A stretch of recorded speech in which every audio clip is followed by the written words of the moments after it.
Howdy, partner. Today our tutorial is on a move called the Black Ops 3 move. Here it is.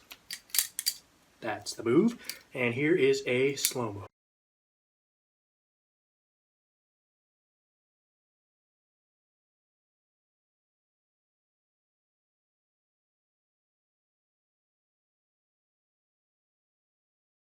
So, as you saw, basically what this move is it's an orbit, except it's done starting in the reverse grip and ending in the reverse grip. So I'll show you kind of what it looks like again, right, just like that. And the thing with this move, it's from a video game, and video game designers are retarded when it comes to making tricks. They are no good. They make stupid tricks that don't really work in real life for the most part and are completely useless.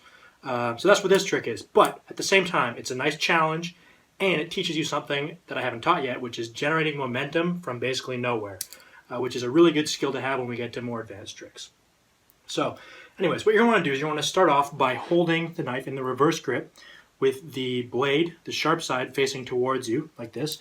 And you're going to want to take a weird kind of a pointing grip where your thumb is resting on the bite handle on the top like this, and your index is resting kind of on the safe handle there, right? So you can see it's just kind of resting there. So once you have this kind of a grip here, what you're going to do is you're going to start off by using your index finger here to push between the handles and separate the handles. So once again, you got the reverse grip, you got this weird kind of pointed grip. You're going to take the blade and you're going to point it towards you, and then you're going to use your index and you're going to part the handles like that. So you see my index just kind of slips in there. Once you're there, you're going to take your thumb and you're going to use it and you're going to kind of weasel it behind the bite handle and you're going to get your thumb in. So you wind up in this position right here. So once again, you got the sharp side of the blade pointing towards you. You weasel your index finger in, and then you're going to snake your thumb underneath. And you wind up in this position right here. Once you're here, this is where the rollover starts. And one thing to note is that you're already halfway through the roll. And so there's no momentum like whatsoever basically right here that happens. So you have to generate all of the momentum on your own with your arm basically. So what's going to happen is from here, you're going to do a fairly sharp pull towards yourself. It's not like super crazy, but it's significant basically.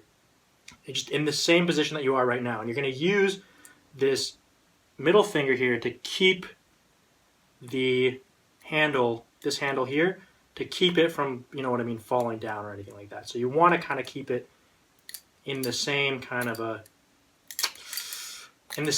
orientation with regards to being like split like this and with the blade, right? So you don't want it to be spreading out like this. You don't want it to be collapsing. You want it to kind of stay like this. And so anyways, you're going to pull towards yourself. So you can kind of practice doing that, right? You can see how this kind of looks. And I'm kind of catching it here because of course if I let go, it's going to fall down, which is not what we want. Anyway, so once you kind of got that figured out, what you're going to do, you're going to do that pull towards yourself. And right when you reach the top of the pull, so right when it would be that the blade, the bite handle is going to fall down, you're going to release with your two fingers here. So these fingers are just going to pop up, basically. And at the same time, to prevent the knife from just completely dropping, you have to do a downwards push and a forwards push, kind of at the same time, right? So I'll kind of show you what it looks like. So you kind of do a pull towards yourself, and then you do a downwards push and a catch. So it's kind of hard to do slow, but you kind of get the idea, right? You do a little bit of a pull towards yourself, and as the knife is falling, you're going to follow it as well with your thumb, and you're going to wind up going downwards and around until the catch happens, and I'll explain that in a sec. Anyway, so once again, right from the start, the sharp side of the blade is pointing towards you. You got your index finger on the safe handle, thumb on the top, index going to weasel in, thumb weasels in. You're going to pull towards yourself. Right when the point comes where the bite handle would fall, you're going to release with your top two fingers and all your other fingers except for your thumb. And of course, the knife is going to want to fall down right now. And so what you're going to do is you're going to follow it as it falls. And right when it reaches about here, you're going to kind of do a push forward. And the result is, right, the knife kind of stays in the same orientation and continues its spin.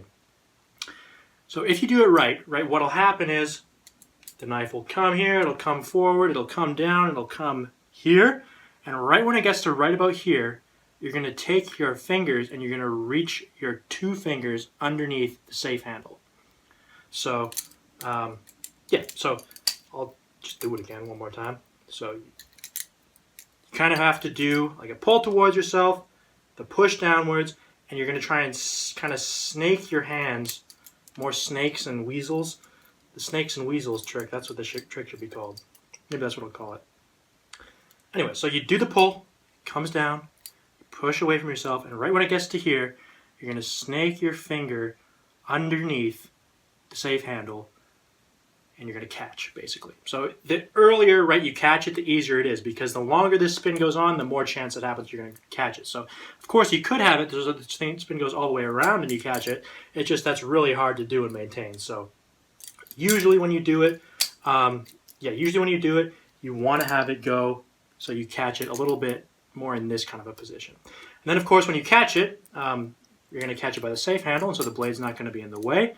It'll ricochet off your 2 fingers, and it'll come back, and you can catch it, basically. So this move, this one requires a ton of practice, like a ridiculous amount of practice, basically, to get. You have to get this pull towards yourself and the push down perfectly timed to do with the balance of your knife and the weight of your knife and everything, so that it's exactly perfectly in line with the speed that it would actually be moving in a way. The point is, you just got to get it perfect. So you got to practice this one over and over and over again.